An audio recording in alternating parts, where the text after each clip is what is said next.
come on, home cooks, let's cook in the Master Class kitchen. Master Class Chef of the Year 2020. Master Class Chef of the Year 2020. Hi hello ನಮಸ್ಕಾರ ವೀಕ್ಷಕರೇ, ನಮ್ಮ TV ನೋಡುತ್ತಿರುವಂತ ಎಲ್ಲ ಪ್ರೀತಿಯ ವೀಕ್ಷಕರಿಗೆ ನಾನು ನಿಮ್ಮ ಪ್ರೀತಿಯ ಹುಡುಗ ವಿಜಯ್ ನಿಖಿಲ್ ರಾಜ್ ಮಾಡುವಂತ ಪ್ರೀತಿಯ ಆದರದ ಸ್ವಾಗತ. ಬಹಳ ಒಂದು ವಿಶೇಷವಾದ ಕಾರ್ಯಕ್ರಮದಲ್ಲಿದ್ದೇವೆ. ವಿಶೇಷ ಯಾಕೆ ಅಂತ ಹೇಳಿದ್ರೆ, ಇಡೀ ಕರ್ನಾಟಕದಲ್ಲಿ ಪ್ರತಿಭಾನ್ವಿತ ಶೆಫ್ಸ್ ನವರನ್ನ ಹುಡುಕುವಂತಹ ಹೊಸ ಹೊಸ ಸವಿ ರುಚಿಗಳನ್ನ ಆವಿಷ್ಕಾರ ಮಾಡುವಂತಹ ಒಂದು ವಿಭಿನ್ನವಾದ ಅತಿ ದೊಡ್ಡ cooking reality competition, that is master class chef of the year. ಈ ಒಂದು ಕಾಂಪಿಟೇಷನ್ಗೆ ನಿಮ್ಮೆಲ್ಲರನ್ನ ಸ್ವಾಗತ ಮಾಡ್ತಾ ಇದ್ದೇನೆ. ಮಾತಿದೆ ವೀಕ್ಷಕರೇ, ಒಬ್ಬ ವ್ಯಕ್ತಿಗೆ, ಒಂದು ಮನುಷ್ಯನಿಗೆ ತುಂಬಾ ರೀತಿಯ ಕಲೆಗಳಿರ್ತದೆ. ಡಾನ್ಸಿಂಗ್ ಆಗಿರ್ಬೋದು ಅಥವಾ ಸಿಂಗಿಂಗ್ ಆಗಿರ್ಬೋದು, ಅದೇ ರೀತಿ ಕುಕಿಂಗ್ ಕೂಡ ಒಂದು ಕಲೆ ಅಂತಾನೆ ಹೇಳ್ಬೋದು. ಸೊ ಎಲ್ಲರೂ ಕುಕಿಂಗ್ ಮಾಡ್ತಾರೆ, ಆದ್ರೆ ಎಲ್ಲರ ಅಡಿಗೆ ತುಂಬಾ ಚೆನ್ನಾಗಿರ್ಲಿಕ್ಕೆ ಸಾಧ್ಯ ಇಲ್ಲ. ಸೊ ನಾವು ಕೂಡ ಮನೆಯಲ್ಲಿ ಮಾಡ್ಬೇಕಿದ್ರೆ ಕೆಲವೊಮ್ಮೆ ನಾವು ಕೂಡ ಟ್ರೈ ಮಾಡ್ತೇವೆ, ಆದ್ರೆ ಅಷ್ಟು ಚೆನ್ನಾಗಿ ಬರಲ್ಲ. ಆದ್ರೆ ನಮ್ಮ ಅಮ್ಮಂದಿರು ಅದೇ ರೀತಿ ಅಜ್ಜಿ ಅವರು ಯಾರಾದ್ರೂ ಮಾಡಿದ್ರೆ ತುಂಬಾನೇ ಚೆನ್ನಾಗಿ, ಒಂದು ನಳಪಾಕ ಅಂತ ಏನ್ ಹೇಳ್ತೇವೆ ನಾವು, ಅಷ್ಟು ಚೆನ್ನಾಗಿರ್ತದೆ. ಸೊ ಇವತ್ತು ನಮ್ಮ ಈ ಒಂದು ಕಿಚನ್ ಅಲ್ಲಿ ಯಾರೆಲ್ಲ ಯಾವ ರೀತಿ ಎಷ್ಟು ಚೆನ್ನಾಗಿ ಎಷ್ಟು ವಿಭಿನ್ನವಾಗಿ ಕುಕಿಂಗ್ ಮಾಡ್ತಾರೆ, ಸೊ ಯಾರೆಲ್ಲ ಯಾವ ತರ ಕಮೆಂಟ್ಸ್ ಅನ್ನ ಪಡ್ಕೊಳ್ತಾರೆ ಅಂತ ಈ ಒಂದು ಮೊದಲನ ಸುತ್ತಲ್ಲಿ ನಾವು ನೋಡ್ಲಿಕ್ಕಿದ್ದೇವೆ. ಸೊ ನೀವು ಆಲ್ರೆಡಿ ನೋಡಿದಾಗೆ ಆಡಿಷನ್ಸ್ ರೌಂಡ್ ಇತ್ತು. ನಮ್ಮ ಈ ಒಂದು ಶೋಗೆ ಆಡಿಷನ್ಸ್ ರೌಂಡ್ ನಲ್ಲಿ ತುಂಬಾನೇ ಕಂಟೆಸ್ಟೆಂಟ್ಸ್ ಬಂದಿದ್ರು. ಅದರಲ್ಲಿ ನಮ್ಮ ತೀರ್ಪುಗಾರರು 16 ಜನ ಕಂಟೆಸ್ಟೆಂಟ್ಸ್ ಅನ್ನ ಸೆಲೆಕ್ಟ್ ಮಾಡಿ ಇವತ್ತು ಈ ಒಂದು ಮೊದಲನೇ ಸುತ್ತಲ್ಲಿ ಅವರು ಪಾರ್ಟಿಸಿಪೇಟ್ ಮಾಡಲಿದ್ದಾರೆ. ವೀಕ್ಷಕರೇ, ನೀವು ನೋಡಿದಂತೆ ಆಡಿಷನ್ಸ್ ರೌಂಡ್ ನಲ್ಲಿ ನಾವು ಆಲ್ರೆಡಿ 16 ಜನ ಹೋಮ್ ಕುಕ್ಸ್ ಅನ್ನ ಆಲ್ರೆಡಿ ಸೆಲೆಕ್ಟ್ ಮಾಡಿಟ್ಟಿದ್ದೇವೆ. ಸೊ ಈ ಒಂದು ಮೇನ್ ರೌಂಡ್ ನಲ್ಲಿ ಈ 16 ಜನ ಕಂಟೆಸ್ಟೆಂಟ್ಸ್ ನವರು ತುಂಬಾನೇ ವಿಭಿನ್ನವಾದ ಕೆಲವೊಂದು ರೆಸಿಪಿಯನ್ನ ಮಾಡ್ಲಿಕ್ಕಿದ್ದಾರೆ. ಸೊ ಅವರು ಯಾವ ತರ ಈ ಒಂದು ಕಿಚನ್ ಅಲ್ಲಿ ಯಾವ ರೀತಿಯ ಎಷ್ಟು ವಿಭಿನ್ನವಾದ ಡಿಶಸ್ ಅನ್ನಾಗಿರ್ಬೋದು ರೆಸಿಪಿ ಮಾಡ್ತಾರೆ ಅಂತ ನಾವು ನೋಡ್ಬೇಕು. ಅದಕ್ಕಿಂತ ಮುಂಚೆ ಈ ಒಂದು ಕಾರ್ಯಕ್ರಮದ ಮುಖ್ಯವಾಗಿರುವಂತಹ ತೀರ್ಪುಗಾರರನ್ನ ಕರೆಯುವಂತ ಒಂದು ಗೊತ್ತು. ಸೊ ಮೊಟ್ಟ ಮೊದಲನೆಯಾಗಿ ನಮ್ ಜೊತೆ ತೀರ್ಪುಗಾರರಾಗಿದ್ದಾರೆ. ಸೊ ಆಡಿಷನ್ ರೌಂಡ್ ನಲ್ಲಿ ಕೂಡ ನಮ್ ಜೊತೆ ಇವರು ತೀರ್ಪುಗಾರರಾಗಿದ್ರು. ಸೊ ಇವರು ತುಂಬಾನೇ ಎಕ್ಸ್ಪೀರಿಯನ್ಸ್ ಶೆಫ್, ಸುಮಾರು 20 ವರ್ಷಗಳ ಕಾಲ ಅಡುಗೆ ಕ್ಷೇತ್ರದಲ್ಲಿ ಇವರು ಅನುಭವವನ್ನ ಹೊಂದಿರುವಂತವರು. ಬೇರೆ ಬೇರೆ ರಾಜ್ಯಗಳಲ್ಲಿ ಬೇರೆ ಬೇರೆ ಹೋಟೆಲ್ಗಳಲ್ಲಿ ಇವರು ಶೆಫ್ ಆಗಿ ಸೇವೆಯನ್ನು ಸಲ್ಲಿಸಿರುವಂತವರು. ITC ಗ್ರೂಪ್ ಹೋಟೆಲ್ ಆಗಿರ್ಬೋದು, ದ ಒಬೆರಾಯ್ ಗ್ರ್ಯಾಂಡ್ ಆಗಿರ್ಬೋದು, ಕ್ಲಬ್ ಮಹೀಂದ್ರ ರೆಸಾರ್ಟ್ ಆಗಿರ್ಬೋದು, ಇಂತ ಹಲವಾರು ದೊಡ್ಡ ದೊಡ್ಡ ರೆಸ್ಟೋರೆಂಟ್ ಗಳಲ್ಲಿ ಕಿಚನ್ ಗಳಲ್ಲಿ ಇವರು ಶೆಫ್ ಆಗಿ ಸೇವೆಯನ್ನು ಸಲ್ಲಿಸಿರುವಂತವರು. ಮೂಲತಃ ಇವರು ಕೋಲ್ಕತ್ತಾದಿಂದ ಹುಟ್ಟಿ ಬೆಳೆದಂತವರು. ಆದ್ರೆ ಪ್ರಸ್ತುತ ನಮ್ಮ ಮಂಗಳೂರಿನ ಓಷನ್ ಪೋಲ್ ಹೋಟೆಲ್ ನಲ್ಲಿ ಎಕ್ಸಿಕ್ಯೂಟಿವ್ ಶೆಫ್ ಆಗಿ ಇವರು ಸೇವೆಯನ್ನ ಸಲ್ಲಿಸ್ತಾ ಇದ್ದಾರೆ. ಸೊ ಇವರನ್ನ ಈ ಒಂದು ಕಾರ್ಯಕ್ರಮಕ್ಕೆ ನಾನು ಸ್ವಾಗತಿಸ್ತಾ ಇದ್ದೇನೆ. ದೇವರಾಜ್ ಮಂಡಲ್ ಅವರು. ಸೊ ಇವರನ್ನ ಈ ಒಂದು ಕಾರ್ಯಕ್ರಮಕ್ಕೆ ತೀರ್ಪುಗಾರರಾಗಿ ನಾನು ಸ್ವಾಗತಿಸ್ತಾ ಇದ್ದೇನೆ. Sir please. Sir, how do you feel? The audition round, you were there with us for the judgment, so you saw many dishes there. So कैसे feel कर रहे हैं आप? It was a very good dishes and I enjoyed our dishes. It's a very good platform to show your skill. It is a good opportunity to show his skill as a chef. And this is a good, very good chef to master chef class. Now the second round is going on. ಇನ್ನೊಬ್ರು ತೀರ್ಪುಗಾರರು ನಮ್ಮ ಜೊತೆ ಒಂದು ಕಾರ್ಯಕ್ರಮದಲ್ಲಿದ್ದಾರೆ. So ಇವರು ಕೂಡ master chef, ಸುಮಾರು 17 ವರ್ಷಗಳ ಅನುಭವವನ್ನ ಹೊಂದಿರುವಂತವರು. ಬೇರೆ ಬೇರೆ ಸಂಸ್ಥೆಗಳಲ್ಲಿ ಬೇರೆ ಬೇರೆ ಹೋಟೆಲ್ಗಳಲ್ಲಿ ಇವರು ಕೂಡ ಸೇವೆಯನ್ನ ಸಲ್ಲಿಸಿರುವಂತವರು. ಟ್ಯಾಕ್ಟರ್ ಹಾಸ್ಪಿಟಾಲಿಟಿ ಸರ್ವಿಸ್ ಆಗಿರ್ಬೋದು. ಇವರು ಶೆಫ್ ಮಿಥುನ್ ಕುಲಾರ್ ಅವರು. ಶೆಫ್ ಕೋಜರ್ ಮುಂದೆ. ಸೊ ಆ ರೇಂಜ್ಗಳ ಆಡಿಷನ್ ತಗೊಂಡಿದ್ದಾರೆ, ಈ ರೇಂಜ್ಗಳ ಆಡಿಷನ್ ವಿಡಿಯೋ ಕೊಡ್ತಾರೆ. ಸೊ ಕಂಟೆಸ್ಟೆಂಟ್ ಅನ್ನ ಕುಕಿಂಗ್ ಕೆಲವತ್ತು ರೆಸಿಪೀಸ್ ಇರ್ಬೋದು. ಸೊ ಇನಿ ಲೈವ್ ಕುಕಿಂಗ್ ಇರ್ತೀವಲ್ಲ. ಸೊ ತಾದ ಫೀಲ್ ಆಗ್ಬೋದು ಈ ಒಂದು ಮಾಸ್ಟರ್ ಕ್ಲಾಸ್ ಕಿಚನ್ ಇರುತ್ತೆ. First of all, the curiosity of the instrument statement. So ready ಆಗ್ತದೆ. ready judgment ಮಾಡ್ತಾರೆ. ಸೊ ಕಂಟೆಸ್ಟೆಂಟ್ 4 ಕಂಟೆಸ್ಟೆಂಟ್ಸ್ ಅಂತ ಕೊಡ್ಬೇಕು. ಸೊ ಅಲ್ಪ ಎವ್ರಿ ಕೌಂಟೆಡ್ ಒಂದು ಕಂಟೆಸ್ಟೆಂಟ್ ಕೊಡ್ಬೇಕು. ಸೊ ಅಕಿಲೇ ಈ ಇನ್ನೋವೇಟಿವ್ ಡಿಶ್ ಮಾಡ್ತಾರೆ. ಸೊ ಅವೇನೇ ಈ ಜಡ್ಜ್ ಮಾಡ್ಬೋದು. ಸೊ ಈ ಒಂದು ರೌಂಡ್ ಹಿಡಿದು 2 ಜನ ಈಗ ಸೇಫ್ ಮಾಡ್ತಾರೆ, 2 ಜನ ಈಗ ಡೇಂಜರ್ ಝೋನ್ ಮಾಡ್ತಾರೆ. ರೆಡಿ ಇದೆ sir? Are you ready sir?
So Nikhil Raj ಅವರು ನಮಗೆ 750 ಬಜೆಟ್ ಕೊಟ್ಟಿದ್ದೆ ಆ್ಯಕ್ಚುಲಿ. ಸೊ ನಮಗೆ ಅವ್ರಿಗೆ ಟೆನ್ಸ್ ಆಯಿತು ಆಬ್ವಿಯಸ್ಲಿ. ನನಗೆ ಫುಡ್ ಮಾಡಬೇಕು 1 hour ಒಳಗೆ ಪ್ಲಸ್ 1 hour ಅದೇ ಫುಡ್ ಪ್ಲಸ್ 750. ಇಟ್ಸ್ ಗೊತ್ತಿರ್ತದೆ, it's very tough actually. So ನಾನು ಹೀಗೆ ತಿರುಗಾಡಿ ಅಂದರೆ ಆ್ಯಪಲ್ ಮಾರ್ಟೊಳಗೆ ಸರ್ಚ್ ಮಾತಾಡುವಾಗ ನನಗೆ ಓಕೆ ಕ್ಯಾನಲೋನಿ ಅಂದರೆ ಆ್ಯಕ್ಚುಲಿ ನಾನು ಪಾಸ್ತಾ ಶೀಟ್ ಸಿಕ್ಕಿತ್ತು, ಲಸಾನ್ಯಾ. ಸೊ ಆಗ ನಂಗೆ ನೆನಪಾಯಿತು, ಓಕೆ ಇದು ಈ ಥರ ಮಾಡುವ, ಲೈಕ್ ಕ್ಯಾನಲೋನಿ ಮಾಡುವ. ಸೊ ಅದಕ್ಕೆ ಮಿಕ್ಸರ್ ಒಳಗೆ ಇದಕ್ಕೆ ಏನಾದರೂ ಹಾಕುವ ಅಂತ, ಇಂಡಿಯನ್ ಟಚ್ ಕೊಡುವ ಅಂತ. ಸೊ ನನಗೆ ಮೀಟ್ ಅದೇ ಇದು ನಮ್ಮ ಚಿಕನ್ ತಗೊಳ್ಳುವ, ಅದಕ್ಕೆ ಇಂಡಿಯನ್ ಟಚ್ ಕೊಡುವ ಹಾಗೆ ಅಂತ ನಾವು ಪ್ಲ್ಯಾನ್ ಮಾಡ್ತಾಯಿದ್ದೆ. ಸೊ ಫಟಾಫಟ್ ಅದು ಕೂಡ 10 minutes ಟೈಮಲ್ಲಿ 750 ಇಟ್ಸ್ ವೆರಿ ತುಂಬ ಕಷ್ಟ ಆಯಿತು ನಮಗೆ. ಸೊ ಎಲ್ಲ ಹುಡುಕಿ ಏನೋ ಲಾಸ್ಟಿಗೆ ಏನೋ ಪರ್ಚೇಸ್ ಮಾಡಿ ಬಂದೆವು ಕೌಂಟರಲ್ಲಿಗೆ. ಬಿಲೋ 750 rupees ನಾನು ತೊಗೊಂಡೆ. I was very happy. But ಅಲ್ಲೇ ಡಬಲ್ ಟೆನ್ಷನ್ ಸ್ಟಾರ್ಟ್ ಆಯಿತು.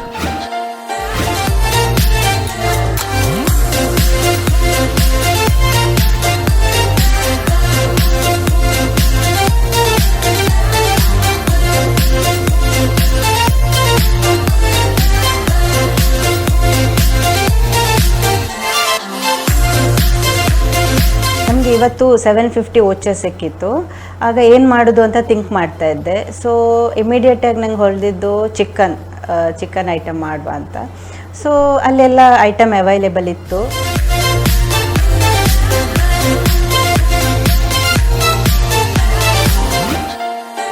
ಸೊ ನಮ್ಮ 4 ಜನ ಕಂಟೆಸ್ಟೆಂಟ್ಸ್ ಈ ಒಂದು ಎಪಿಸೋಡ್ನ ಈ ಒಂದು ರೌಂಡ್ನಲ್ಲಿ ನೀವೆಲ್ಲರೂ ಇದ್ದೀರಾ. ಸೊ ಹಿಂದಿನ ಎಪಿಸೋಡ್ಸ್ನಲ್ಲಿ ಕೆಲವೊಂದು ಕಂಟೆಸ್ಟೆಂಟ್ನವರು ತುಂಬಾ ಚೆನ್ನಾಗಿ ಅವರು ಮಾಡಿದಂಥ ರೆಸಿಪೀಸ್ನ ನಮ್ಮ ಜಡ್ಜಸ್ನವರಿಗೆ ಪ್ರೆಸೆಂಟ್ ಮಾಡಿದ್ದಾರೆ. ಸೊ ನೀವು ಯಾವ ಥರ ಇವತ್ತಿನ ಈ ಒಂದು ರೌಂಡನ್ನು ಪರ್ಫಾರ್ಮೆನ್ಸ್ ಮಾಡ್ತೀರಾ ಅಂತ ನೋಡಿ ನಿಮ್ಮನ್ನು ಕೂಡ ಅವರು ಜಡ್ಜ್ಮೆಂಟನ್ನು ನಿಮಗೆ ಕೂಡ ಕೊಡ್ಲಿಕ್ಕಿದ್ದಾರೆ. ಸೊ ಈ ಒಂದು ರೌಂಡಿಂದ ಇಬ್ಬರು ಸೇಫ್ ಆಗ್ತೀರಾ, ಇಬ್ಬರು ಡೇಂಜರ್ ಝೋನಿಗೆ ಬೀಳ್ಲಿಕ್ಕಿದ್ದೀರಾ. ಸೊ ಈ ಒಂದು ಎಪಿಸೋಡ್ಸ್ನ ಎಂಡಲ್ಲಿ ನಾವು 8 ಜನ, ಕಳೆದ ಎಪಿಸೋಡ್ನ 4 ಜನ, ಅದೇ ರೀತಿ ಈ ಎಪಿಸೋಡ್ನ ನೀವು 4 ಜನರ ಮಧ್ಯ ಡೇಂಜರ್ ಝೋನ್ ಯಾರೆಲ್ಲ ಹೋಗ್ತೀರಾ, ಯಾರೆಲ್ಲ ಸೇಫ್ ಆಗಿ ಇಮ್ಯುನಿಟಿ ಬ್ಯಾಚ್ ಅನ್ನ ಪಡಿತೀರಾ ಅಂತ ಕೂಡ ನಾವು ಇದರ ಎಂಡ್ ಆಫ್ ದ ಈ ಒಂದು ಎಪಿಸೋಡ್ಸ್ನಲ್ಲಿ ರಿವೀಲ್ ಮಾಡ್ಲಿಕ್ಕಿದ್ದೇವೆ. ಸೊ ಎಲ್ರಿಗೂ ರೂಲ್ಸ್ ಗೊತ್ತಿದೆ. ಸೊ 1 hour ಟೈಮ್ ಇದೆ ನಿಮಗೆ ಕುಕಿಂಗ್ ಮಾಡಲಿಕ್ಕೆ. 1 hour ಟೈಮಲ್ಲಿ ಇಡೀ ಕುಕಿಂಗ್ ಪ್ರಾಸೆಸ್ ನೀವು ಮಾಡಬೇಕು. ಅದ್ರ ಜೊತೆ ಪ್ಲೇಟಿಂಗ್ ಕೂಡ ಮಾಡಿ ನಮ್ಮ ತೀರ್ಪುಗಾರರಿಗೆ ನೀವು ಸರ್ವ್ ಮಾಡಬೇಕು. ಸೊ ಎಲ್ಲವನ್ನ ತುಂಬಾನೇ ನೀಟಾಗಿ ಕಾನ್ಸಂಟ್ರೇಟ್ ಮಾಡಿ, ಆದಷ್ಟು ಕೂಲಾಗಿ ಆರಾಮಾಗಿ ಮಾಡಿ. ನರ್ವಸ್ ಆದ್ರೆ, ಏನಾದರೂ ಗಡಿಬಿಡಿ ಆದ್ರೆ ಡಿಶ್ ಅಲ್ಲಿ ಸ್ವಲ್ಪ ವ್ಯತ್ಯಾಸ ಆಗ್ಬೋದು. ಸೊ ಆದಷ್ಟು ಚೆನ್ನಾಗಿ ಮಾಡಿ. So all the best. So ನಿಮ್ಮ 1 ಗಂಟೆಯ ಕಾಲಾವಕಾಶ ಇದೀಗ ಸ್ಟಾರ್ಟ್.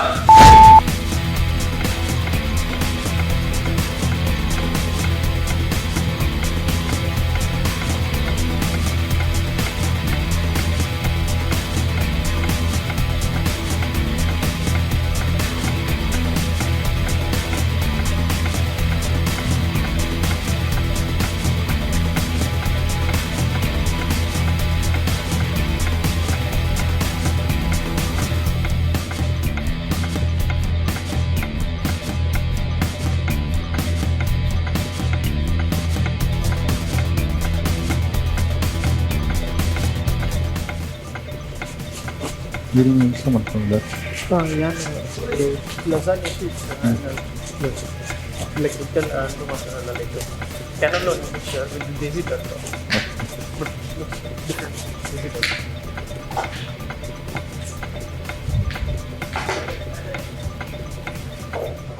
ಕೂತ್ಕೊಂಡು ಎಂತ ಬರ್ತಾರೆ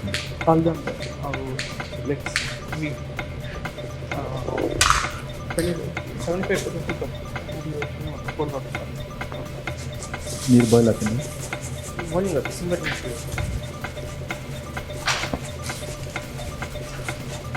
ಇರ್ಪಲ್ಲ ಫಸ್ಟ್ ಬಾಯ್ಲ್ ಅಂತ ನಾವು ಬಾಯ್ಲಿಂಗ್ ವಾಟರ್ ಇಡ್ತಾರೆ. ಕುಕಿಂಗ್ ಸ್ಟಾರ್ಟ್ ಆಯಿತು. ಕುಕಿಂಗ್ ಸ್ಟಾರ್ಟ್ ಆಗುವಾಗ ಸೊ ನಾವು ಫಟಾಫಟ 1 hour ಟೈಮಲ್ಲಿ ಏನು ಮಾಡಬೇಕು ಅಂದರೆ ಯಾವ್ದು ಸ್ಟಾರ್ಟ್ ಮಾಡಬೇಕು ಅಂತ ಪ್ರಾಬ್ಲಮ್ ಆಯಿತು. ಹಾಗೆ ನನ್ನ ಮೈಂಡಿಗೆ ಬಂದಿದ್ದು ಫಸ್ಟ್ ಪಾಸ್ತಾ ಏನಂದರೆ ಹಾಟಾಗಿ ಬೇಕಾಗಿ ಮತ್ತು ಕೋಲ್ಡ್ ವಾಟರ್ ಬೇಕು, ಯಾಕೆಂದರೆ ಅದು ಸ್ಟೇಬಲ್ ಆಗಬೇಕು ಅಂತ. ಸೊ ನಾವೇನು ಮಾಡಿದೆ, ನಾನು ವಾಟರ್ ಬಾಯ್ಲಿಂಗ್ ಮಾಡಿಟ್ಟಿದ್ದೆ, ಈಚೆ ಚಾಪಿಂಗ್ ಮಾಡ್ತಾಯಿದ್ದೆ. ವಾಟರ್ ಬಾಯ್ಲಿಂಗ್ ಬಂದಿತ್ತು, ಅದಕ್ಕೆ ಆಯಿಲ್ ಮತ್ತು ಸಾಲ್ಟ್ ಹಾಕಿ ನಾವು ಇದು ಮಾಡ್ತಿದ್ದೆ. ಸೊ ನಾನು ಏನು ಮಾಡಿದ್ದೆ, ಪಾಸ್ತಾ ಶೀಟ್ ಒಟ್ಟಿಗೆ ಮೂರನ್ನು ಒಟ್ಟಿಗೆ ಹಾಕಿದ್ದೆ ಒಂದೊಂದನ್ನು. ಅವಾಗ ಮತ್ತೆ ಈ ವಾಟರ್ ರೆಡ್ಯೂಸ್ ಆಯಿತು. ವಾಟರ್ ರೆಡ್ಯೂಸ್ ಆಗುವಾಗ ನಾನು ಕೋಲ್ಡ್ ವಾಟರ್ ಆ್ಯಡ್ ಮಾಡಿದ್ದೆ. ಆ್ಯಕ್ಚುಲಿ ಮಾಡಬಾರ್ದಿತ್ತು. ಅದೇ ಟೈಮಲ್ಲಿ ಶೆಫ್ ಮಿಥುನ್ ಅವರು ಬಂದರು.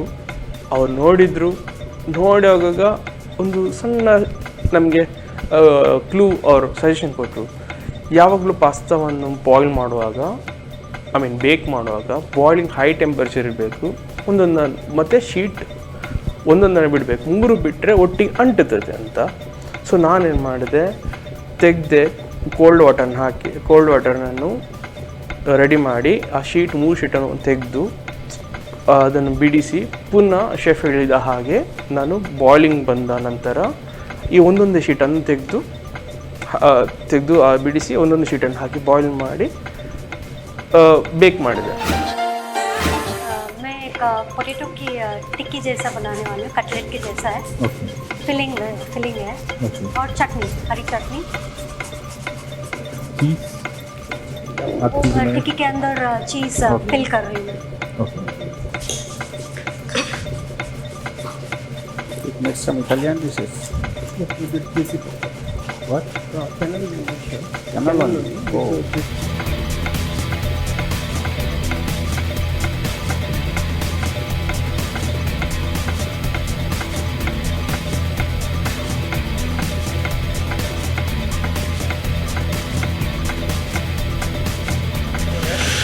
ಏನ್ ಮಾಡ್ತಾ ಇದ್ದೀರಾ? ಕಳೆದ ಸರ್ತಿ ಆಡಿಷನ್ಗೆ ತುಂಬಾ ಹೆಲ್ದಿ ಆಗಿರುವಂತ ಒಂದು ಡಿಶ್ ಅನ್ನ ಮಾಡಿದ್ವಿ. ನೆನಪಿಸ್ಕೊಳ್ಬೇಕು ಅಂತಂದ್ರೆ ನೀವು एक डोसा बना रहे थे. Dosa with 3 colors. Tri-color dosa. Garnishing green ಅಲ್ವಾ, ಅದೇ ತಾನೇ ನೀವು ಮಾಡಿದ್ದು. ಇವತ್ತು ಕೂಡ looks very healthy dish only. I think she tries only conscious and ತುಂಬಾ ಹೆಲ್ದಿ ಆಗಿರುವಂತ ಡಿಶಸ್ ಅನ್ನು ಜಾಸ್ತಿ ಟ್ರೈ ಮಾಡ್ತೀರಾ ಅಂತ ಕಾಣಿಸುತ್ತೆ ಅಲ್ವಾ? ಇದೇ ಕಾಶಿ ಅಲ್ವಾ, ಅಥೆಂಟಿಕ್ ಕಾಶಿ ಅಲ್ವಾ ಇಲ್ಲದೆ ಇರೋ ಪ್ರೋಗ್ರಾಮ್ ಅಂದ್ರೆ ಅಷ್ಟು ಚೆನ್ನಾಗಿರುತ್ತೆ. ಸ್ವೀಟ್ ಜೊತೆ ಐಸ್ ಕ್ರೀಮ್ ಜೊತೆ ಆಗಿರ್ಬೋದು, ಗುಲಾಬ್ ಜಾಮೂನ್ ಜೊತೆ ಆಗಿರ್ಬೋದು, ತುಂಬಾನೇ ಚೆನ್ನಾಗಿರುತ್ತೆ. So here in weddings I think end of the wedding in dessert Kashi halwa ice cream and ಸಕ್ಕರ್ ಕಾಂಬಿನೇಷನ್, ವೆರಿ ಗುಡ್ ಕಾಂಬಿನೇಷನ್.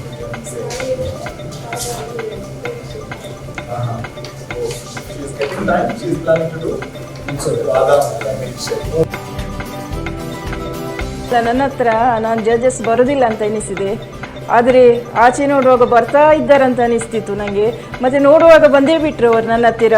ಅಯ್ಯೋ ಇವರು ಏನು ಹೇಳ್ತಾರೇನೋ ಅಂತ ನನಗೆ ಒಮ್ಮೆ ಅನಿಸಿತು. ಯಾವುದಕ್ಕೆ ಏನೆಲ್ಲ ಹಾಕ್ತೇನೆ ಅಂತ ಕೇಳಿದರು. ಆಗ ನನಗೆ ಅಷ್ಟೊಂದು ಟೆನ್ಷನಲ್ಲಿ ಇರಲಿಲ್ಲ. ನಾನು ಎಂತಾದರೂ ಆಗಲಿ ಒಂದು ಮಾಡಿ ಮುಗಿಸುವ ಅಂಥದ್ದೊಂದು ಅನಿಸ್ತಿತ್ತು ನನಗೆ. ಆದರೆ ಜಡ್ಜಸ್ ಕೂಡ ಹೇಳಿದರು ಏನು ಹಾಕ್ತಿ ಎಂತ ಹಾಕ್ತಿ ಅಂತ ಕೇಳಿದರು. ನಾನು ಚಂದದಲ್ಲಿ ಹೇಳಿಬಿಟ್ಟೆ ಅವರಿಗೆ ಕೂಡ ತುಂಬ ಖುಷಿ ಆಯಿತು. ಅಂಥದ್ದೇನು ಒಂದು ಹೆದರಿಕೆ ಅಂತ ಅನಿಸ್ಲಿಲ್ಲ.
ಇದು ಚಿಕನ್ ವೈಟ್ ಮತ್ತು ಗೀ ರೈಸ್ ಮಾಡುವ ಅಂತ ನನಗೆ ಹೊಳಿತು. ಅಂದರೆ ತುಂಬ ಅಟ್ ಮೂಮೆಂಟ್ ಅವರು ಕೊಟ್ಟಿದ್ದು ನಿಮಗೆ ಇಷ್ಟ ಇದ್ದಿದ್ದು ಮಾಡಿ ಅಂತ ರೆಸಿಪಿ. ಸೊ ನನಗೆ ಸಡನ್ನಾಗಿ ಹೊಳೆದಿದ್ದು ಗೀ ರೈಸ್ ವೈಟ್. ಅಂದರೆ ತುಂಬ ರೆಸಿಪಿ ಇದೆ, ಯಾವ್ದು ಮಾಡೋದು ಅಂತ ತಲೆಯಲ್ಲಿ ಹೊಳಿತಾ ಇರಲಿಲ್ಲ. ಸೊ ಇದನ್ನು ಮಾಡುವ ಅಂತ ನಾನು ಜಸ್ಟ್ ಥಿಂಕ್ ಮಾಡಿದೆ.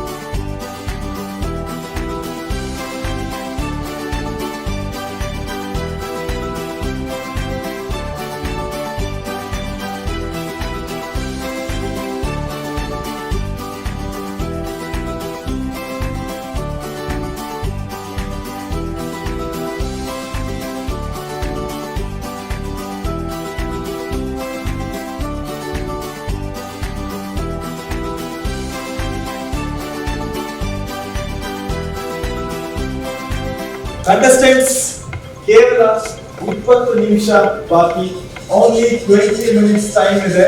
ಸೊ ಅದರಲ್ಲಿ ನೀವು 5 ಮಿನಿಟ್ಸ್ ಅನ್ನ ಪ್ಲೇಟಿಂಗ್ ಗೋಸ್ಕರ ಇಡಬೇಕು. So 5 minutes only for serving. So ಆದಷ್ಟು ಕ್ವಿಕ್ ಆಗಿ ಮಾಡಿ. ಸೊ ಇಲ್ಲಿ ಸುಷ್ಮಾ ಶೇಟ್ ಅವರ ಏನಾದರೂ ಮಾಡ್ಲಿಕ್ಕಿದ್ರೆ ಕೇವಲ 15 ಮಿನಿಟ್ಸ್ ಅಲ್ಲಿ ಮಾತ್ರ ನೀವು ಮಾಡಬೇಕು. ಮಿಕ್ಕಿದ 5 ಮಿನಿಟ್ಸ್ ನಲ್ಲಿ ನೀಟಾಗಿ ಪ್ಲೇಟಿಂಗ್ ಮಾಡಬೇಕು. ನಿಮ್ಮ ಕೌಂಟರ್ ಟಾಪ್ ಏನಿದೆ ಅದನ್ನು ಕೂಡ ಆದಷ್ಟು ಕ್ಲೀನ್ ಆಗಿ ಇಡಬೇಕು. ಸೊ ಎಲ್ಲ ಕಂಟೆಸ್ಟೆಂಟ್ಸ್, ಸೊ ಐ ಥಿಂಕ್ ನಿಮ್ದು ಆಲ್ಮೋಸ್ಟ್ ಊಟ ಬರ್ತಾ ಇದೆ ಅಂತ ಕಾಣ್ತಾ ಇದೆ. ಏನಾದರೂ ಬೇರೆ ಪ್ರೋಸೆಸ್ ಇದೆಯಾ? Okay, so fast. All the best. Anith sir, ನಿಮಗೆ ಕೂಡ all the best. 15 minutes time ಇದೆ. ಸೊ ಆದಷ್ಟು ಬೇಗ ಮಾಡಿ. ಮಿಕ್ಕಿದ 5 ಮಿನಿಟ್ಸ್ ಅಲ್ಲಿ ಫಟಾಫಟ್ ಅಂತ ಪ್ಲೇಟಿಂಗ್ ಮಾಡಿ ನಮ್ಮ ತಿಂಪುಗಾರರಿಗೆ ನೀವು ಸರ್ವ್ ಮಾಡಬೇಕು. ನಿಖಿಲ್ ನನ್ನ ಟೇಬಲ್ ಹತ್ರ ಬಂದು ನನಗೆ ಡಿಸ್ಟರ್ಬ್ ಮಾಡ್ತೀವಿ. ಇದು ನೀವು ಟಿಕ್ಕಿ ಮಾಡ್ತಾ ಇದ್ದೀರಾ ಇಲ್ಲ ಟಿಕ್ಕಾ ಮಾಡ್ತಾ ಇದ್ದೀರಾ? ಅವ್ರಿಗೆ ಮೋರ್ ಇಂಟ್ರೆಸ್ಟ್ ನಿಖಿಲ್ಗೆ ಎಂತ ಮಾಡ್ತಾ ಇದ್ದೀನಿ ಅಂತ. ನನಗೆ ಅವ್ರಿಗೆ ಹೇಳಬೇಕಿತ್ತು, ನಿಖಿಲ್ ಡಿಸ್ಟರ್ಬ್ ಮಾಡಬೇಡಿ, ಬಿಕಾಸ್ ನನಗೆ ಕಾನ್ಸಂಟ್ರೇಷನ್ ಇಲ್ಲಿ ಮಾಡಬೇಕು. ನನಗೆ ಕುಕ್ಕಿಂಗ್ನಲ್ಲಿ ನಾನು ಇದಾಗಬೇಕು, ನನಗೆ ಸರಿ ಬರಬೇಕು, ಪರ್ಫೆಕ್ಟ್ ಬರಬೇಕು. ಅವ್ರು ಬಂದು ನನಗೆ ಅವ್ರಿಗೆ ವೈ ಡೋಂಟ್ ಡಿಸ್ಟರ್ಬ್ ಮೀ ಅಂತ ಹೇಳಲಿಕ್ಕೆ ಬಟ್ ಆಗ್ತಾ ಇರಲಿಲ್ಲ. ಸಾರಿ.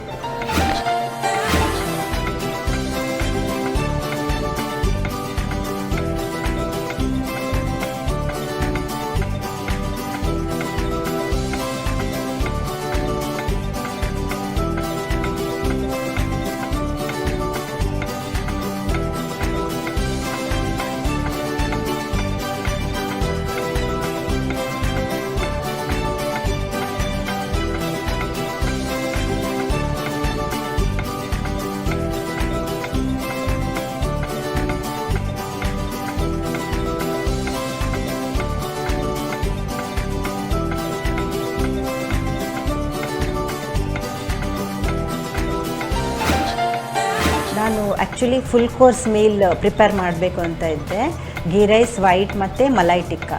ಮತ್ತು ಟೈಮ್ ಓಡ್ತಾ ಇತ್ತು, 1 ಅವರ್ ಟೈಮ್ ಕೊಟ್ಟಿದ್ದರು. ಸೊ ನನಗೆ ಅಷ್ಟರಲ್ಲಿ ಫಿನಿಷ್ ಮಾಡಲಿಕ್ಕೆ ಆಗ್ತದಾ ಇಲ್ವಾ ಅಂತ ಸ್ವಲ್ಪ ಡೌಟ್ ಇತ್ತು.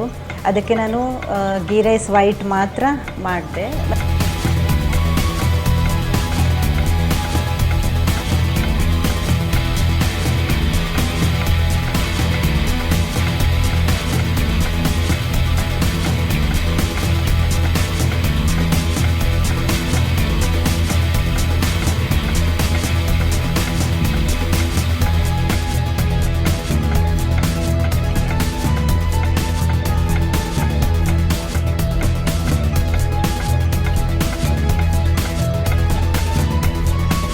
ಲಾಸ್ಟ್ 3 ಮಿನಿಟ್ಸ್ ಕಂಟೆಸ್ಟೆಂಟ್ಸ್, ಕೇವಲ 3 ನಿಮಿಷಗಳ ಕಾಲ ಬಾಕಿ ಇದೆ. Only 3 minutes left for you for your final plate.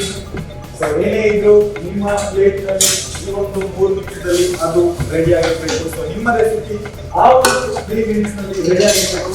ನಮ್ಮ ತಿಂಪುಗಾರರು ಆಲ್ರೆಡಿ ಕಾಯ್ತಾ ಇದ್ದಾರೆ. ಸೊ ನಿಮ್ಮ ಸ್ಪೆಷಲ್ ವಿಭಿನ್ನವಾಗಿರುವಂತಹ ರೆಸಿಪೀಸ್ ನ ಟೇಸ್ಟ್ ಮಾಡಲಿಕ್ಕೋಸ್ಕರ ನಮ್ಮ ತಿಂಪುಗಾರರು ಕಾಯ್ತಾ ಇದ್ದಾರೆ. So make it fast.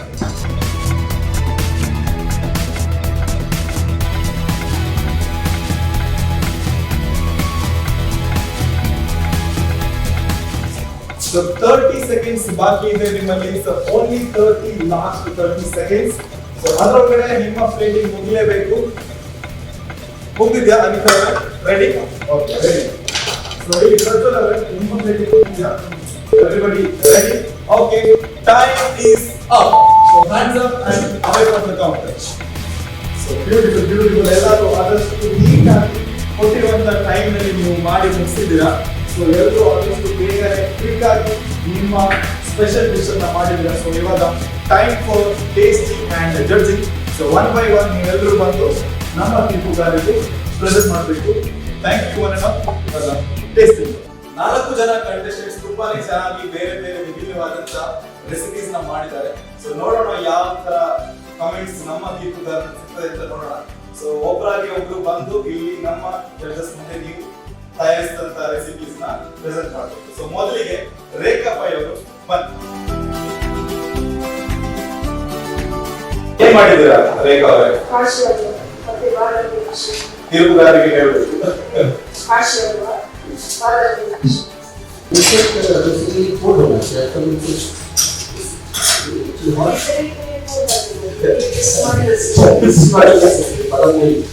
ನೀವು 1 ಗಂಟೆ ಟೈಮ್ ಅಲ್ಲಿ ಒಳಗೆ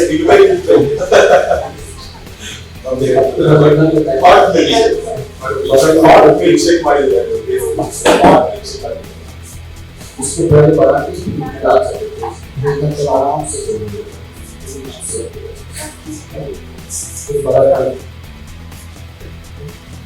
ಮೊದಲಿಗೆ ಅದನ್ನ ಮಾಡಿ ಕಿಚನ್ ಇಟ್ಟಿದ್ರೆ ಚೆನ್ನಾಗಿ ಕೂದಲು ಶುಭ್ರವಾಗಿ ಟಿಪ್ಸ್ ಅನ್ನ ಕೊಡ್ತಾ ಇದ್ದಾರೆ.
ಸೊ ಮಿಲ್ಕ್ ಶೇಕ್ ಹಾಗೂ ಕಾಫಿ ಸರ್ವ್ ಮಾಡಿದ್ದಾರೆ. ಸೊ ಮಿಲ್ಕ್ ಶೇಕ್ ಅನ್ನ ಮೊದಲಿಗೆ ಮಾಡಿ ಫ್ರಿಡ್ಜ್ ಇಟ್ಟಿದ್ರೆ ಸ್ವಲ್ಪ ಚೆನ್ನಾಗಿರ್ತಿತ್ತು.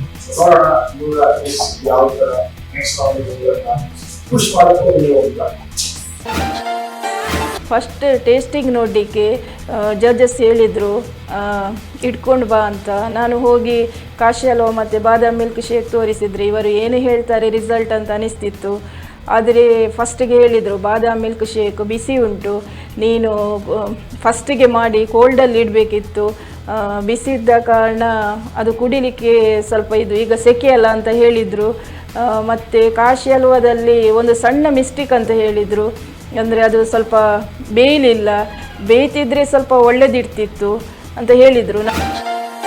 ಈಗ ನೆಕ್ಸ್ಟ್ ಅನಿತಾ ರಾಜ್ ಅವರು ಬನ್ನಿ ನಿಮ್ಮ ರೆಸಿಪಿನ ನಮ್ಮ ತೀರ್ಪುಗಾರರಿಗೆ ಪ್ರೆಸೆಂಟ್ ಮಾಡಿ.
अच्छा तो मेरे ख्याल से नया पॉकेट में नया एकदम पुराना नहीं है और बीच में मुझे कुछ चीज था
मैंने पता है लेकिन दोनों को अगर इसलिए मैंने आप लोगों के लिए चटनी बनाई है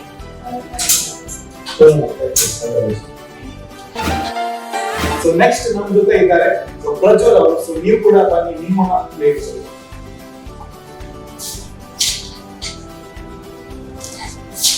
ಏನ್ ಮಾಡಿದ್ಯಾ? It's basically caramel. So caramel is basically just caramel, which each with different caramel mixture which required inside. But what I prepared is different, like touch of Indian. So basically you can just stuff this. What is caramel? Caramel is basically a Indian pasta, which is we bake and we do other thing like fishes on top of seasoning. Basically, stuffing pasta. Stuffing whole pasta. That is caramel, but very nice caramel.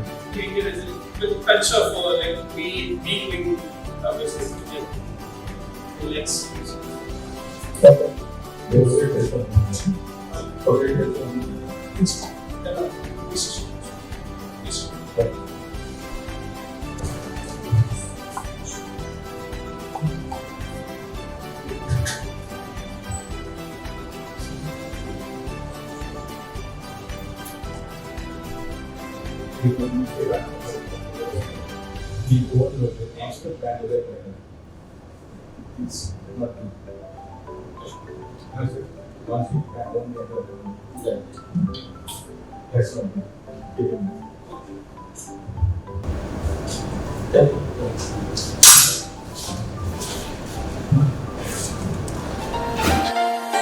Ultimately ಇದು tasting time. So ಏನು ಹೇಳ್ತಾರೆ ಅಂತ ಗೊತ್ತಿರಲಿಲ್ಲ. ನಾನು plate ಕೊಟ್ಟೆ ಶೆಫಿಗೆ. So taste ಮಾಡ್ತಾಯಿದ್ರು. Taste ಮಾಡುವಾಗ ಅವ್ರು ಹೇಳಿದ್ರು ತುಂಬ ಚೆನ್ನಾಗಿದೆ, ಫ್ಲೇವರ್ಫುಲ್, ವೆರಿ ಬ್ಲೆಂಡ್ ಆಗಿದೆ, ಚೀಸ್ ಸಾಸ್ ಮತ್ತು ಇಂಡಿಯನ್ ಟಚಿಗೆ ಇಟ್ಸ್ ವೆರಿ ಗುಡ್ ಅಂತ ಹೇಳಿದ್ರು. So good comment, thank god. Prajwal ಅವರು ತುಂಬಾ ಚೆನ್ನಾಗಿ ಅವರ ರೆಸಿಪಿಯನ್ನ ಮಾಡಿದ್ರು. ಸೊ ತುಂಬಾನೇ ಒಳ್ಳೆ ಕಮೆಂಟ್ಸ್ ಕೊಟ್ಟಿದ್ದಾರೆ. ಸೊ ಟೇಸ್ಟ್ ಕೂಡ ತುಂಬಾನೇ ಚೆನ್ನಾಗಿತ್ತು ಅಂತ ಅನಿಸ್ತಾ ಇದೆ.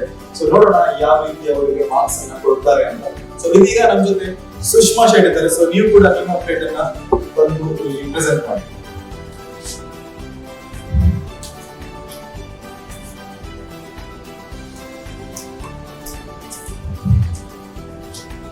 ಏನ್ ಮಾಡಿದ್ದೀರಾ ಅಂತ ನಮ್ಮ ಚರ್ಚೆ ಮಾಡಿದ್ದೀವಿ.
ಲಾಸ್ಟಲ್ಲಿ ಜಡ್ಜಸ್ಸಿಗೆ ಟೇಸ್ಟ್ ಮಾಡುವಾಗ ಖುಷಿ ಆಯಿತು. ಅವರಿಗೆ ಗೀ ರೈಸ್ ವೈಟ್ ಅರೋಮಾ ಒಳ್ಳೆಯದಿದೆ ಅಂತ ಹೇಳಿದರು. ಮತ್ತು ವೈಟ್ ಕುರ್ಮಾ ಸಹ ಟೇಸ್ಟ್ ಮಾಡಿದರು, ಒಳ್ಳೆಯದಿದೆ ಟೇಸ್ಟು. ಮತ್ತು ಗೀ ರೈಸಲ್ಲಿ ಸ್ವಲ್ಪ ಅವ್ರಿಗೆ ತುಪ್ಪ ಕಮ್ಮಿ ಅಂತ ಹೇಳಿದರು. ಯಾಕಂದರೆ ಯೂಶ್ವಲಿ ನಾವು ಮನೇಲಿ ಮಾಡುವಾಗ ಸ್ವಲ್ಪ ಕಮ್ಮಿ ಹಾಕ್ತೇವೆ, ಯಾಕಂದರೆ ಇದು ಹೆಲ್ತ್ ವೈಸ್ ರೆಸ್ಟೋರೆಂಟ್ಗಿಂತ ಸ್ವಲ್ಪ ಕಮ್ಮಿ ಹಾಕ್ತೇವೆ. ಆ ರೀತಿಯಲ್ಲಿ ನಾನು ಮಾಡಿದ್ದು ಅವರಿಗೆ ಸ್ವಲ್ಪ ಕಮ್ಮಿ ಅನಿಸ್ತು. ಬಟ್ ಓವರಾಲ್ ತುಂಬ ಕಮೆಂಟ್ ಒಳ್ಳೇದು ಬಂತು, ತುಂಬ ಖುಷಿ ಆಯಿತು ನನಗೆ. ಯಾರೆಲ್ಲ ಇವತ್ತು ಸೇಫ್ ಆಗ್ತಾರೆ, ಯಾರೆಲ್ಲ ಇವತ್ತು ಡೇಂಜರ್ ಝೋನಿಗೆ ಹೋಗ್ತಾರೆ ಅಂತ ಇವಾಗ ನಾವು ನೋಡ್ಲಿಕ್ಕಿದ್ದೇವೆ. ಸೊ ತೀರ್ಪು ನನ್ನ ಕೈಯಲ್ಲಿದೆ. ಇಬ್ಬರು ಮಾಸ್ಟರ್ ಶೆಫ್ನವರು ತಮ್ಮ ಜಡ್ಜ್ಮೆಂಟ್ ಅನ್ನ ಕೊಟ್ಟಿದ್ದಾರೆ. ಸೊ ಮೊದಲಿಗೆ ರೇಖಾ ಪೈ ಅವರೇ, ಸೊ ನಿಮ್ಮ ಮಾರ್ಕ್ ನನ್ನ ಕೈಯಲ್ಲಿದೆ. ಸೊ ನೀವು ಇವತ್ತು ಡೇಂಜರ್ ಝೋನಿಗೆ ಹೋಗ್ತಾ ಇದ್ದೀರಾ. ಸೊ ಸಾರಿ, ಸೊ ಸ್ವಲ್ಪ ಏನೋ ಚೆನ್ನಾಗಿ ಮಾಡ್ಬೋದಿತ್ತು ಅಂತ ಕಾಣಿಸ್ತದೆ. ಓಕೆ, ನೆಕ್ಸ್ಟ್ ಸುಷ್ಮಾ ಅವರೇ, ನೀವು ಸೇಫ್ ಆಗಿದ್ದೀರಾ. ಸೊ ನೀವು ನೆಕ್ಸ್ಟ್ ಝೋನಿಗೆ ಹೋಗ್ತಾ ಇದ್ದೀರಾ. ಸೊ ಕಂಗ್ರ್ಯಾಚುಲೇಷನ್ಸ್, ಸುಷ್ಮಾ ಅವರು ಸೇಫ್ ಆಗಿದ್ದಾರೆ. ಭಾಳ ಚೆನ್ನಾಗಿ ಇವತ್ತಿನ ಒಂದು ರೆಸಿಪಿಯನ್ನು ಅವರು ಮಾಡಿದ್ದಾರೆ. ಸೊ ಸುಷ್ಮಾ ಅವರು ಸೇಫ್ ಆಗಿದ್ದಾರೆ. So next ಬಾದ್ಶಾ. ಸೊ ನೀವು ಇವತ್ತು ಡೇಂಜರ್ ಝೋನಲ್ಲಿದ್ದೀರಾ. ಡೇಂಜರ್ ಝೋನು ಬೈದೇರಿ. ಸೊ ನಾವು ಈ ಡಿಶ್ ಒಂದು ಒಳ್ಳೆನೇ ಇತ್ತಂಡು ಒಳ್ಳೆ ಇತ್ತಂಡು. ಹಾಂ, ಟೈಮ್ಡ್ ಆರ್ನ ಆತಿಜಿ, ಟೈಮ್ಡ್ ಆತಿಜಿ ಬಕ ಕೆಲವು ಗಾರ್ನಿಶ್ ಪೂರ ಸರಿ ಇತ್ತಿಜಿ. ಓಕೆ, ಸೊ ಅವನ್ ಪೂರ ಬೆಟರ್ ಮಾಲ್ದೊಂಡ ಆರ್ ಇನಿ ಸೇಫ್ ಆಗ್ತದೆ. ಓಕೆ, ಸೊ ಬಾತಿಶ್ ಅವರೇ, you have to improvement your garnishes actually. You have to mix up the garnishes actually. Okay, dessert and vegetables. Okay, sweet item with vegetables item, both mix up. So you have to improve your garnishes. Okay.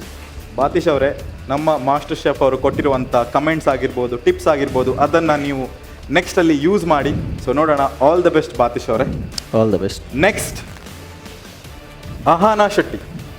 So Ahana Shetty, ನೀವು ಇವತ್ತು safe ಆಗಿದ್ದೀರಾ. So ನೀವು next ರೌಂಡಿಗೆ promote ಆಗಿದ್ದೀರಾ. So Ahana Shetty is safe. Congratulations Ahana Shetty. Next Manoj ಅವರೇ, ನೀವು ಇವತ್ತು danger ಝೋನಲ್ಲಿ ಬಂದಿದ್ದೀರಾ. ಅರ್ನ ಪೊಟೆಟೋಸ್ ಕುಕ್ ಆಗ್ತಿದ್ವಿ. ಓಕೆ, ನಿಮ್ಮ potatoes chicken dry ಆದಿತ್ತು.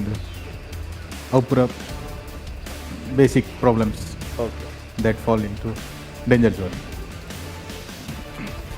Okay, and your sauce is a little bit raw. You have to more cook sauce, and potato is al dente. It's not cooked properly. Okay, other vegetable you can save. Okay, no problem. Carrot, broccoli, you can al dente is okay, but potato should be cooked properly. Okay, so you are a danger zone. ತೀರ್ಪುಗಾರರು ಕೊಟ್ಟಿರುವಂಥ ಟಿಪ್ಸನ್ನು ಮುಂದಿನ ಸುತ್ತಲ್ಲಿ use ಮಾಡಿ. All the best Manoj ಅವರೇ. So ನೆಕ್ಸ್ಟಿಗೆ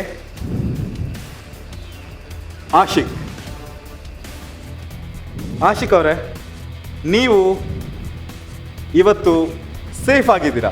congratulations Asif ಅವರೇ. So Ashiq ಅವರೇ, so ನೀವು second ರೌಂಡಿಗೆ promote ಆಗಿದ್ದೀರಾ. Congratulation. Next Anita Raj ಅವರೇ, ನೀವು ಇವತ್ತು ಡೇಂಜರ್ ಝೋನಲ್ಲಿದ್ದೀರಾ. ಅನಿತಾ ರಾಜ್, ಯಾಕೆ ನಗಾಡಿದ್ರಿ? Why were you laughing for falling in the danger zone? Why are so happy? You wanted to cook some time, something else and prove yourself? Nothing like that. I have already proved that I am danger, so I can be out of this and then I can cook more nicely at home again. Okay, so ಇಲ್ಲಿಂದ ಹೋಗಿ ಮನೆಯಲ್ಲಿ ತುಂಬ ಚೆನ್ನಾಗಿ cook ಮಾಡ್ಬೋದು ಅಂತ ಅವ್ರು ಹೇಳ್ತಾ ಇದ್ದಾರೆ. ಸೊ ಆದರೆ ಇಲ್ಲಿ ಆದಷ್ಟು ಚೆನ್ನಾಗಿ ಕುಕ್ ಮಾಡಿದ್ದಿದ್ರೆ ನೀವು ಇನ್ನೂ ಕೆಲವೊಂದು ರೌಂಡ್ಸ್ನಿಂದ ಸೇಫರ್ ಆಗಿ ಟಿಪ್ಸ್. ಆದರೆ ಆ ಟಿಪ್ಸನ್ನು ನೀವು ಮನೆಯಲ್ಲಿ ಯೂಸ್ ಮಾಡ್ತೀರಾ ಸರಿ, ಆದರೆ ಇಲ್ಲಿ ಕೂಡ ಆದಷ್ಟು ಚೆನ್ನಾಗಿ ಕುಕ್ ಮಾಡಿ ಕೆಲವೊಂದು ರೌಂಡನ್ನು ಪಾಸ್ ಮಾಡಿದಿದ್ರೆ ಚೆನ್ನಾಗಿರ್ತಿತ್ತು ಅಂತ ನಮ್ಮ ಅನಿಸಿಕೆ. ನೋಡೋಣ. ಸೊ ಅನಿತಾ ರಾಜ್ ಅವರೇ, ನೀವು ಇವತ್ತು ಡೇಂಜರ್ ಝೋನಲ್ಲಿ. ನಾನು ಹ್ಯಾಪಿ ಇದ್ದೀನಿ. ನಾನು ಯಾಕೆ ಗೊತ್ತಾ, ಎಲ್ಲರಿಗೆ ಫಸ್ಟ್ ರೌಂಡಲ್ಲೇ ಹೇಳಿದರು, ಓ ಯು ಆರ್ ಸೇಫ್ ಅಂದರೆ ಅವ್ರಿಗೆ ನೆಕ್ಸ್ಟ್ ಅವ್ರಿಗೆ ಡಿಶ್ ಮಾಡಲಿಕ್ಕೆ ಆಗೋದಿಲ್ಲ. ಸೊ ಡೇಂಜರ್ ಝೋನಲ್ಲಿ ನಾನು ಬಂದರೆ ನಾನು ಇನ್ನೊಂದು ಡಿಶ್ ಮಾಡ್ಬೋದು. ಇನ್ನೂ ನನಗೆ ಏನಾದರೂ ಟಿಪ್ಸ್ ನನಗೆ ಶೆಫ್ ಅವರು ಕೊಡ್ಬೋದು, ನನಗೆ ಏನಾದರೂ ಕಲಿಬಹುದು. ನಾನು ನಿಖಿಲ್ ಸರ್ ಸಹ ಖುಷಿಯಲ್ಲಿ ಇದ್ದಾರೆ. ವೈ ಯು ಆರ್ ಲಾಫಿಂಗ್ ಅಂತ, why you are so happy. Actually, I am happy because I can come again for this round and I can learn something new from the chef, as well as I can show some new dish like. So next ಗೆ Prajwal. So Prajwal ಅವರೇ, ನೀವು ಇವತ್ತು safe ಆಗ್ತಾ ಇದ್ದೀರಿ. So congratulations Prajwal ಅವರೇ. So ನೀವು next ರೌಂಡಿಗೆ promote ಆಗಿದ್ದೀರಾ. ಸೊ ಕಂಗ್ರ್ಯಾಚುಲೇಷನ್ಸ್ ಎಲ್ಲ 4 ಜನ ಯಾರೆಲ್ಲ ಇವತ್ತು ಸೇಫ್ ಆಗಿದ್ದೀರಾ, 4 ಜನ ಯಾರೆಲ್ಲ ಇವತ್ತು ಡೇಂಜರ್ ಝೋನಿಗೆ ಹೋಗಿದ್ದೀರಾ. ಸೊ ನಿಮಗೆ ಆಲ್ ದ ಬೆಸ್ಟ್ ಹೇಳ್ತಾ ಇದ್ದೇನೆ. ಸೊ ಡೇಂಜರ್ ಝೋನ್ ಟಾಸ್ಕ್ ಏನಿರ್ತದೆ ಅಂತ ನೋಡೋಣ ಸೊ ಮುಂದಿನ ಸಂಚಿಕೆಯಲ್ಲಿ. ಸೊ ಸೇಫ್ ಆದವರು ನಿಮ್ಮನ್ನು ಸೆಕೆಂಡ್ ರೌಂಡಲ್ಲಿ ನಾವು ಮೀಟ್ ಮಾಡ್ತೇವೆ. ನೆಕ್ಸ್ಟ್ ರೌಂಡಲ್ಲಿ ನಿಮಗೊಂದು ಲೈಫ್ ಲೈನ್ ಸಿಕ್ಕಿದಾಗೆ. ಸೊ ಇಲ್ಲಿಂದ ನೀವು ಎಲಿಮಿನೇಟ್ ಆಗ್ತಾ ಇಲ್ಲ. ಸೊ ಫಸ್ಟ್ ರೌಂಡಿಂದ ನೀವು ಡೇಂಜರ್ ಝೋನಿಗೆ ಹೋಗಿದ್ದೀರಾ. ಸೊ ಅಲ್ಲಿ ನಮ್ಮ ಶೆಫ್ಸ್ನವರು ಕೊಟ್ಟಿರುವಂಥ ಕಮೆಂಟ್ಸನ್ನು ಯೂಸ್ ಮಾಡಿ ಅದನ್ನು ತುಂಬ ಚೆನ್ನಾಗಿ ನೀವು ಅಡುಗೆಯನ್ನು ಮಾಡಿ ನೀವು ಪ್ರೂವ್ ಮಾಡಿ ನೀವು ನೆಕ್ಸ್ಟ್ ರೌಂಡಿಗೆ ಕ್ವಾಲಿಫೈ ಆಗ್ಬೋದು ಅಂತ ಪ್ರೂವ್ ಮಾಡಿದರೆ ನಿಮಗೂ ಕೂಡ ಒಂದು ಚಾನ್ಸ್ ಇದೆ. ಸೊ ಡೇಂಜರ್ ಝೋನಲ್ಲಿರುವವರು ಬೇಜಾರಾಗೋದು ಬೇಡ, ನರ್ವಸ್ ಆಗೋದು ಬೇಡ, ಡಿಸಪಾಯಿಂಟ್ ಆಗೋದು ಬೇಡ. ಸೊ ನಿಮಗೆ ಇನ್ನೊಂದು ಚಾನ್ಸ್ ಇದೆ. ಸೊ ಅದನ್ನು ತುಂಬ ಚೆನ್ನಾಗಿ ಯುಟಿಲೈಸ್ ಮಾಡ್ಕೊಳ್ಳಿ, ನೀವು ನೆಕ್ಸ್ಟ್ ರೌಂಡಿಗೆ ಬರ್ಬೋದು. ಸೊ ನೋಡಿದ್ರಲ್ಲ ವೀಕ್ಷಕರೇ, 4 ಜನ ಕಂಟೆಸ್ಟೆಂಟ್ಸ್ ಇವತ್ತು ಈ ಒಂದು ಸುತ್ತಿನಿಂದ ಸೇಫ್ ಆಗಿದ್ದಾರೆ. 4 ಜನ ಕಂಟೆಸ್ಟೆಂಟ್ಸ್ ಇವತ್ತು ಡೇಂಜರ್ ಝೋನಲ್ಲಿ ಇದ್ದಾರೆ. ಸೊ ಡೇಂಜರ್ ಝೋನಿಂದ ಯಾರೆಲ್ಲ ಮುಂದಿನ ಸುತ್ತಿಗೆ ಪ್ರಮೋಟ್ ಆಗ್ತಾರೆ ಅಂತ ನಾವು ಕಾದು ನೋಡಬೇಕಾಗ್ತದೆ. ಇವತ್ತಿನ ಈ ಒಂದು ಎಪಿಸೋಡನ್ನು ಇಲ್ಲಿಗೆ ನಾವು ನಿಲ್ಲಿಸ್ತಾ ಇದ್ದೇವೆ. So thank you one and all. Thank you. Come on, home cooks, let's cook in the Master Class kitchen. Master Class Chef of the Year 2020. Master Class Chef of the Year 2020.